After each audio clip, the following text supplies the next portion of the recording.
नमस्ते बच्चों।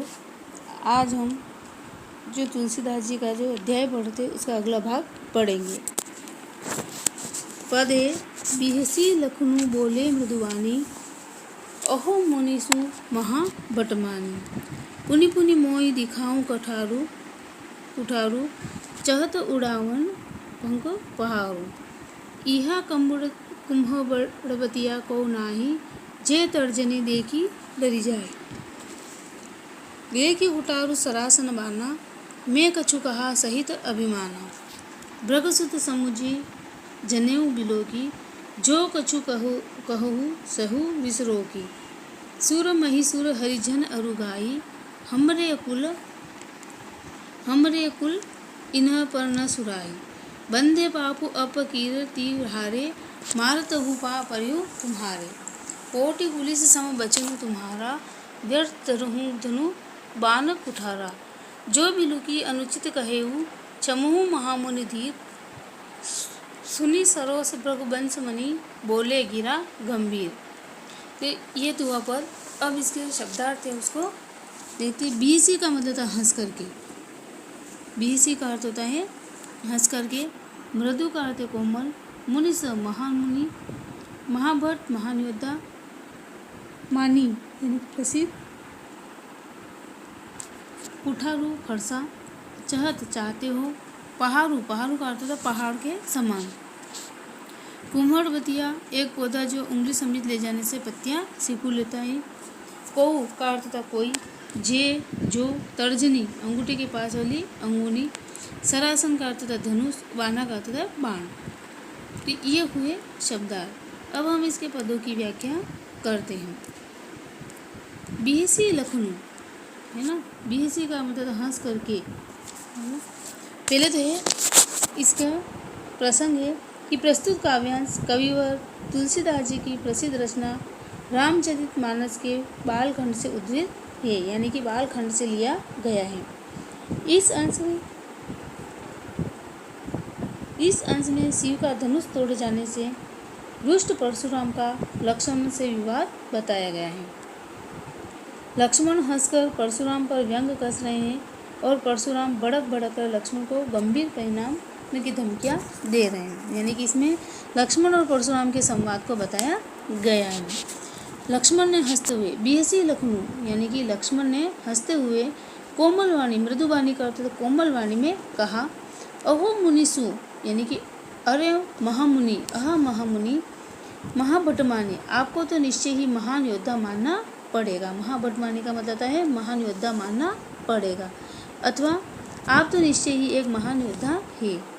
पुनि पुनि मोही दिखाऊं कठारू, आप क्या कर रहे, बार बार मुझे अपना फरसा दिखाकर डराना चाह रहे हैं। चहत उड़ावन फंकी पहाड़ों, और आप तो फूंक से पहाड़ को उड़ा देना चाहते हैं।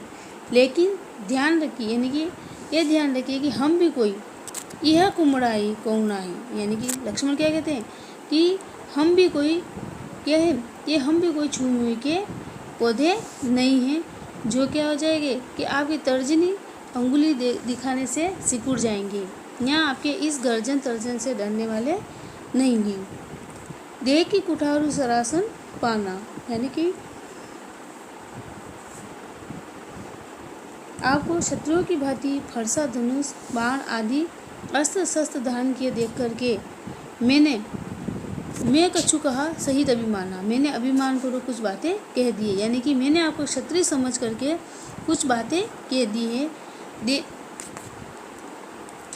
भृगसुत समुझ जनेऊ बिलोकी, जो कछु कहू सहु रिसरोकी, यानी कि अब ज्ञात हुआ कि आप क्या है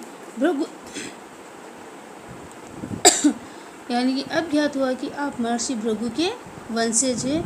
समुझ जनेऊ बिलोकी, यानी कि आपका जनेऊ बता रहा है कि जो कछु कहूँ सहु रिस रोकी, आप क्या है एक ब्राह्मण हैं, यानी कि आपके जनेऊ को देख करके पता चला कि आप क्या है ब्राह्मण कुल के वंशज हैं।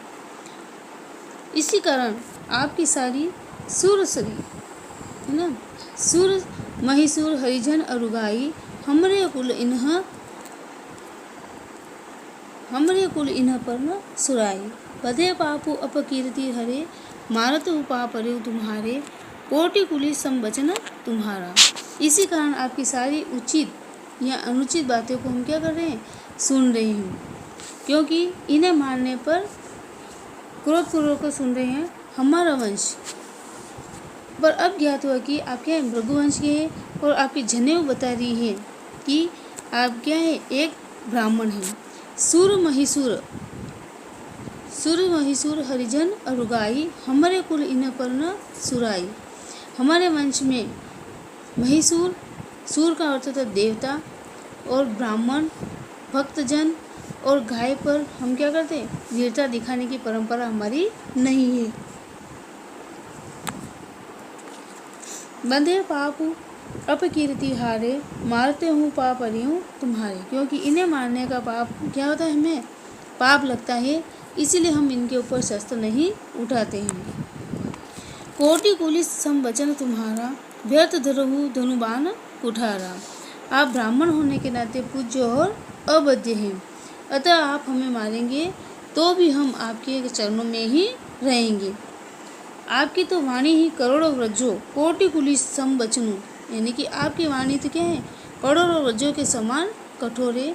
फिर आप ये धनुष बाण, व्यर्थ धरहु धनुबान कुठारा, फिर आप व्यर्थ में आप ये धनुष बाण और कठोर व्यर्थ कुठार व्रत धारण कर रहे हैं। जो बिलकु अनुचित कहूँ, क्षमहु महामुनि धीर। तो हे मुनिवर, आपके वंश को देख करके मैंने अनुचित बातें कह दी हैं, इसलिए हमें क्या करें, क्षमा कर दीजिए, क्योंकि आप तो बड़े धैर्यवान और क्षमाशील हैं। सुनी सरोस भृग बंस मुनि बोले, गिरा गंभीर। लक्ष्मण की ये व्यंग्यमयी बातें सुनकर के भृगुवंश में श्रेष्ठ परशुराम क्रोधित होकर गंभीर वाणी में कहने लगे।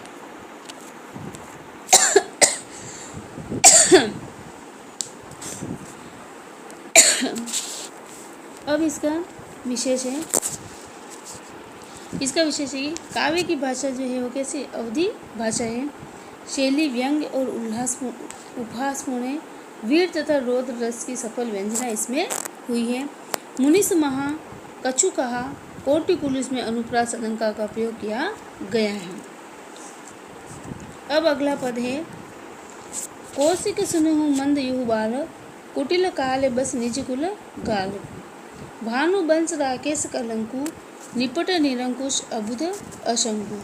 काल कवलु होई ही चनमाही, कहु पुकारी खोरी माही नाही।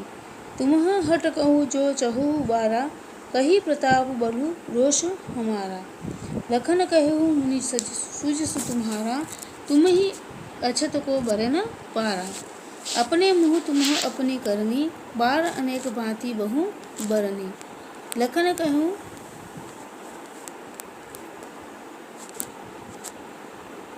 नहीं संतोष तू, पुनि कछु कहूँ, जनी रीस रोके दुसही दुख सहु। बीरवती तुम्ह धीर अछोभा, गाय देत न पावहु शोभा। सुर समर करनी करही, कहीं न जना वही अपू। विद्यमान न पाई रिपु, कायर गति प्रताप।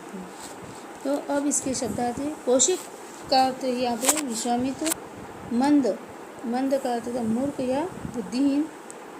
कुटिल का मतलब है टेढ़ा, कुटिल का अर्थ है टेढ़ा। कालवश का मृत्यु के वश होकर काल को नष्ट करने वाला। भानुवंश सूर्यवंश। कलंकु का मतलब कलंक, निपट का मतलब था नीरम। तो अब इसके पदों की व्याख्या करते हैं। कौशिक यानी कि पहले इसका प्रसंग है कि प्रस्तुत काव्यांश कविवर तुलसीदास द्वारा रचित रामचरितमानस महाकाव्य के बालखंड से संकलित है। इस अंश में लक्ष्मण के अपमानजनक व्यंग्य वचनों से क्रोधित परशुराम विश्वामित्र से उन्हें समझाने के लिए कह रहे हैं और लक्ष्मण उन्हें उकसा रहे हैं कि कौशिक सुनहु मंद युहु बालक। परशुराम ने विश्वामित्र से कहा कि हे विश्वामित्र, यह बालक बुद्धिहीन और कुटिल स्वभाव वाला है। काले बस निज कुल गालको, और यह काल के वश में होकर के अपने कुल का विनाश करने वाला है। भानुवंश राकेश कलंकु, यह सूर्यवंश रूपी चंद्रमा में कलंक के समान है। यानी कि परशुराम लक्ष्मण की बातों को सुनकर के विश्वामित्र से कहते हैं कि ये बालक क्या है, अपने ही कुल का नाश करने वाला है और एक सूर्य में कलंक के समान, इसका चंद्रमा में कलंक के समान है। ये अत्यंत स्वच्छंद, निपट निरंकुश, अबुध असंकु, ये जो है अत्यंत स्वच्छंद, मूर्ख और निडर है। काल कवलु होई क्षण माही, काल कवलु का मतलब होता है कि क्षण भर में ही मेरे हाथों से मारा जाएगा। कहूँ पुकारी खोरी माही नाही, मैं पुकार कर कह रहा हूँ कि फिर मुझे दोष मत देना। तुम हटकहु जो चहु उबारा, कही प्रताप बलु रोषु हमारा। यदि आप इसे बचाना चाहते हैं तो क्या करें कि तुम हटो जो चहु उबारा, अगर आप इसे बचाना चाहते हैं तो कही प्रताप बलु रोष हमारा, तो आप इसे हमें प्रताप, बल और क्रोध का परिचय करा करके रोक लीजिए, अर्थात आप हमारे बारे में इसे बता करके इसे रोक लीजिए। लखन कहूँ मुनि सजुस तुम्हारा, तुम्ही अच्युत को बर न पारा। यानी कि फिर यह सुनकर के लक्ष्मण ने कहा कि हे मुनिवर, लक्ष्मण ने कहा कि हे मुनिवर, कि आपके रहते हुए, है ना, कि तुम ही अच्युत को बर न पारा, यानी कि आपके रहते हुए आपके यश का वर्णन और कौन अच्छी तरह से कर सकता है। अपने मुँह तुम अपनी करनी, बार अनेक भांति बहु बरनी। आपने अब तक अपने मुंह से अपने कार्यों की, अपने मुंह का मतलब अपने मुंह से अपनी बड़ाई करने का कार्य किया है।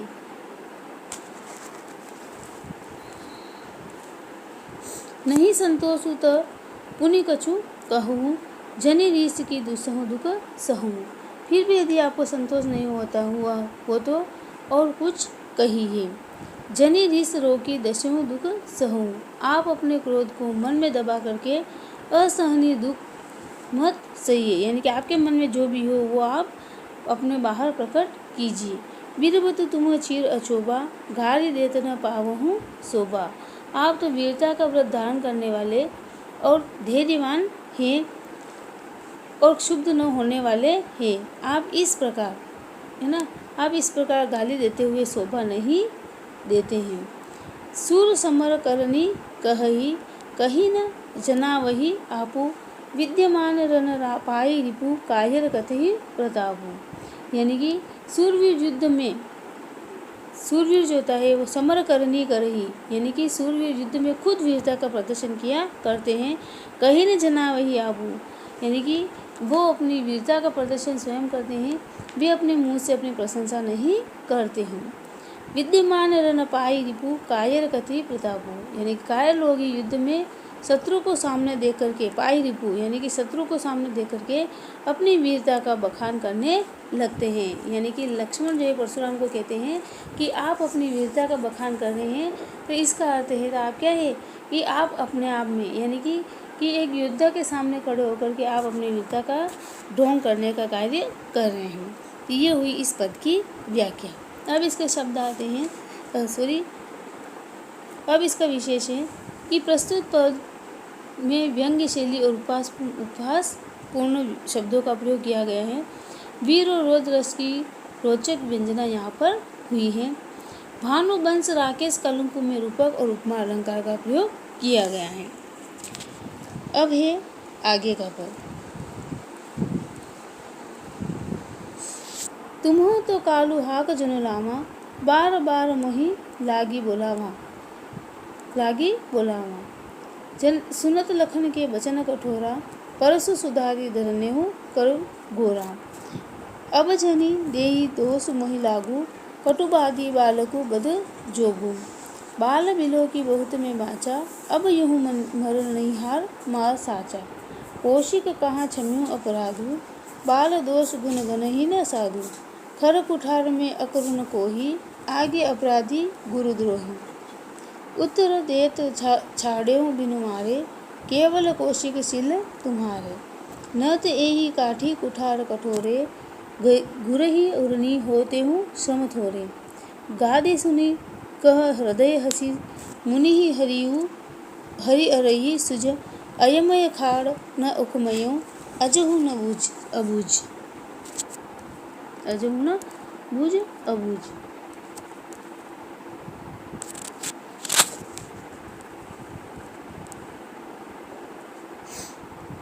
अब इसके शब्द आते हैं। कालू का अर्थ हुआ मृत्यु, हाँक जनुलामा, यानी कि मानो हाँक करके ले आई हो। वही लागी का अर्थ था मेरे लिए, बोला माँ यानी कि बुला रहे, वो सुधारी का मतलब अच्छी तरह से संभाल करके। धरेऊ का मतलब उठा लिया, ले लिया। कर का अर्थ था हाथ, गोरा का अर्थ था भयंकर, जनी मत, नहीं का मतलब देही का मतलब देह, कटुवादी कड़वा बोलने वाला, वधु जोग यानी कि मानने योग्य। अब इस पद की व्याख्या करते हैं। तुम्हें तो कालू हाँकन सुनो लामा, यानी कि प्रस्तुत काव्यांश महाकवि तुलसीदास रचित रामचरितमानस महाकाव्य के बालकर्ण से संकलित किया गया है। लक्ष्मण अपने व्यंग्यपूर्ण कथनों से परशुराम को निरंतर उत्तेजित और क्रुद्ध कर रहे हैं। विश्वामित्र उनसे शांत होने का अनुरोध कर रहे हैं। तुम्हें तो कालू हाक जुनू लामा, यानी लक्ष्मण ने परशुराम से कहा, आप तो मानो मृत्यु को अपने साथ हाँ करके लाए हैं। बार बार मोही लागू बुलावा, इसीलिए बार बार उसे मेरे लिए बुला रहे हैं। सुनत लखन के वचन कठोरा, लक्ष्मण के ऐसे कठोर और व्यंग में वचन सुन करके परशु सुधारी दरेऊ कर गोरा, परशुराम ने अपने भयंकर फारसे को संभाल कर हाथ में ले लिया। अब जनी देई दोहू दोष मुहि लागू, कटिबुद्धि बालकु वध जोगू। अब लोग मुझे इस बालक का वध करने पर दोष न दे। बाल बिलो की बहुत में बाँचा, यानी कि मैंने इसको बालक समझ करके, है ना, मैंने इसको बालक बिलोकी का मतलब देख करके बहुत बचा लिया, यानी कि बहुत छोड़ दिया है। यह कटुवचन बोलने वाला लड़का अब यहू मर नहीं भा साचा, यानी यह कटुवचन बोलने वाला लड़का क्या है, मारने योग्य ही है। कौशिक कहा क्षम्यो अपराधु, मैंने इस बालक को जानकर अब तक बचाया है, यानी कि इसको क्षमा किया है। बाल दोष गुण गणे न साधु, यानी कि यह कटुवचन बोलने वाला लड़का मारने योग्य है, मैंने इसे बालक समझ करके बहुत बचा लिया है, परंतु यह वास्तव में मरने योग्य है। खर कठार में अकरुण को ही आके अपराधी गुरुद्रोही। बात बढ़ती देकर विश्वामित्र ने कहा, हे मुनिवर, कि सज्जन लोग बालकों के गुण दोष को देखा नहीं करते हैं, यानी कि जो सज्जन व्यक्ति होते हैं वो बच्चों को समझ करके उसे छोड़ देते हैं। कौशिक कहा क्षम्य अपराध हो, यानी कि उसके अपराधों को आप क्या करें, क्षमा करें। बाल दोष गुण न साधु, यानी कि आप इसके गुण और दोष को नहीं देखें। खर कुठार में अक्रूर को ही आके अपराधी गुरुद्रोही, यानी कि इस पर परशुराम मेरे हाथ में धारदार फरसा है और मैं बड़ा निर्दयी और क्रोधी हूँ।